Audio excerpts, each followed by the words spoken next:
Hi, I'm Travis with Student Loan Planner. Dave Ramsey went off on a pharmacist recently because she had 240,000 in student loan debt, and he's saying that she really needs to pay it back rapidly and aggressively with her $110,000 income, or else she's not allowed to buy a house, she can't start a family, she can't do anything that a lot of normal people like doing. And I want to tell people that if you're a pharmacist with more than 200,000 of student loan debt, there's actually more options than that. There's more things that you should consider, and I'm going to use this calculator that I built to show you why. So let's assume that we have $240,000 of student loans at a 7% interest rate, and we'll say that our pharmacist here is graduating in 2018, and we'll say that she is single, making $110,000 a year, getting inflation level raises about 3% a year.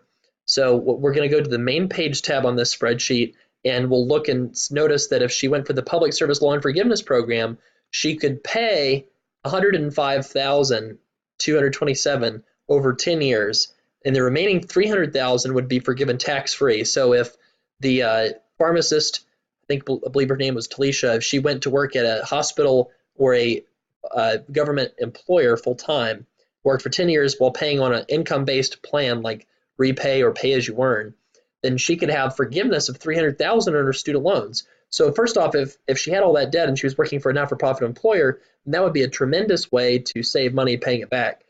In the particular video, though, she does mention that she's working for CVS. So her options then would be in the private sector, she could go for something like pay as you earn, where she's paying 10% of her discretionary income over 20 years. Or she could do something like private refinancing, where she's going for payback over the period that she chooses with a private lender. You'll notice that the payback period for a 10-year repayment would be about $2,500 a month if she did the private refinancing path. And if she did the pay-as-you-earn path, her payment would only be $765 a month.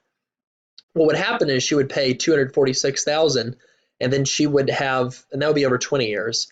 And then after that period of time, she'd have $329,000 of debt instead of the $240K she started with initially. And the way that loan forgiveness in the private sector works is she'd have to pay a tax bomb of $131,000 on this $329,000 remaining balance that she'd have left over. And so then the cost would be the $246,000 plus the $131,000, and then that'd be equal to $378,000 would be your total cost of repayment. Now, if she was looking at this compared to refinancing, that cost is $70,000 more, but it's over a longer period of time. Because in this case, she'd be done in 2038 with the forgiveness government path, and she'd be done in 2028 if she refinanced. And if you think about how she would have $130,000, she'd have to save for that over time in an investment account at a place like Vanguard. So she could save about $350 a month in an investment account and be good in terms of covering her tax penalty that she'll owe eventually.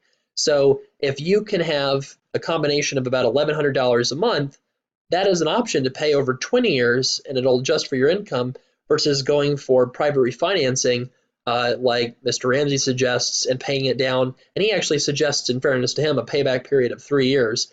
And that's okay, except that the math suggests that looking at the cost of these plans in today's dollars, you would have to look at the cost of this pay-as-you-earn strategy in today's dollars and compare it to the cost of private refinancing in today's dollars. So if I do that, I get a $203,000 cost of this payback strategy with pay-as-you-earn for the pharmacist that has $240,000 of debt and $110,000 of income, and then private refinancing would actually be more than that.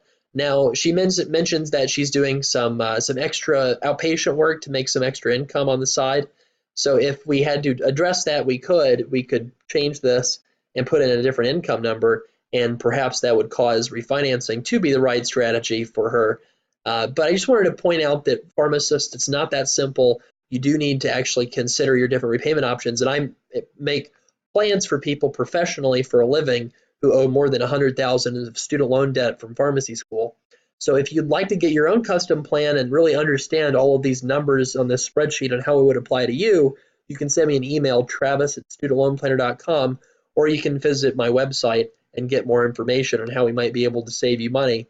And the average client that we work with saves about 125 times our fee on a projected basis over the life of their loans. So that's pretty big return on investment for a one-time flat fee that's roughly $300 to $600 depending on how much you owe as I write this. So would love to help you out making a custom plan. Pharmacy school is complicated to pay back the debt that you take out from it, especially if it's more than $100,000 or even more than $150,000, and just get expert help from somebody that really understands this stuff, or educate your own self and take the time to understand your options so that you can save as much money as possible. And while I appreciate Dave's rant, I think it's great that he tries to get people out of debt. A lot of times, if it's a super specialized area like six-figure student debt, there's a lot of options that he might not be aware of that pharmacists could use, like Talisha, to pay back her student loans. This is Travis at studentloanplanner.com is my email. And thanks so much for listening.